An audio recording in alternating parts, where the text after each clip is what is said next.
The 51st book that I finished in 2024 is Raising Good Humans, a mindful guide to breaking the cycle of reactive parenting and raising kind, confident kids by Hunter Clarke-Fields.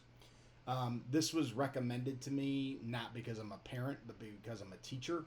And I was told that many of the things in this book that apply to parenting could also apply to education. I completely agree. However, it's a very introductory book, and so as a teacher of 28 years, if I'm worth my salt, then I have picked up on a lot of the things that are in this book, especially in the last 10 years since we've had this epidemic of anxiety. So overall, I can't say, I mean, maybe if I were a parent, I would have gotten more out of the book, although again, it seems like any parent beyond a first child and the first couple of years of that child's life would probably be also beyond this book. But there are some very good things that I picked up out of the book, and I want to share those with you because I think that they're interesting. So the first thing that Clarke-Fields says that I really am attracted to is this idea that screens are social media and screens and cell phones and are causing this epidemic of anxiety. And I don't I don't disagree that screens have played a part in the epidemic of anxiety with young people and also with adults.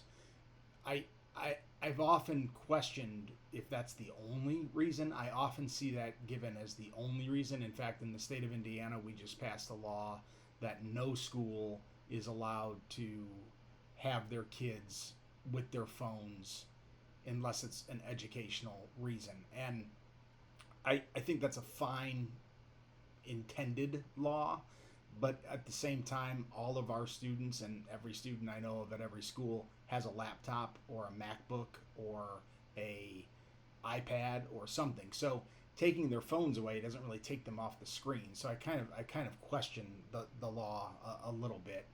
But this author says that not only are screens causing an epidemic of anxiety, but we are over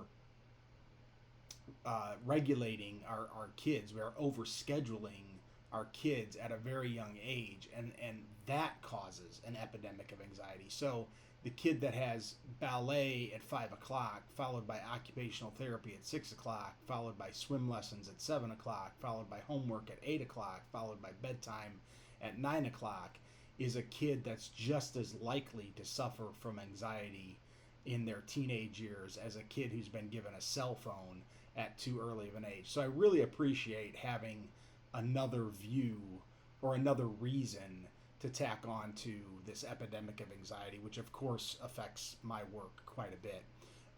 Also, she talks about shame versus guilt, which I really had never thought of before as two different things, and how guilt can serve a purpose. It can make us want to be better and make us want to do better and can change patterns of behavior, but shame plays no good role in our lives. It just makes us feel bad. So I thought that was a really interesting point.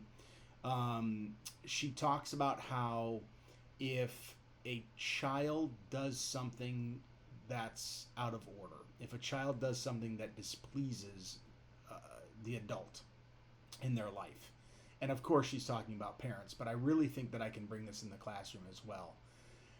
Framing the feedback or framing what would otherwise be disciplinary action in a story, that if we can tell them a story and make them understand how we feel because of their actions and not how they should feel because of their actions, that we're more likely to get a better result and we're more likely to never have to deal with that type of action again.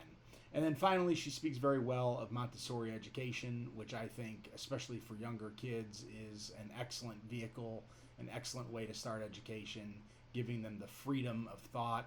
She talks about how boredom for kids can be a good thing because it forces them to be imaginative and it forces them to maybe play by themselves, which is not necessarily a bad thing, and Montessori education feeds into that. So Overall, it isn't a book that I need to return to, but I did get some valuable things out of it, and I do recommend it for beginning teachers or for maybe parents that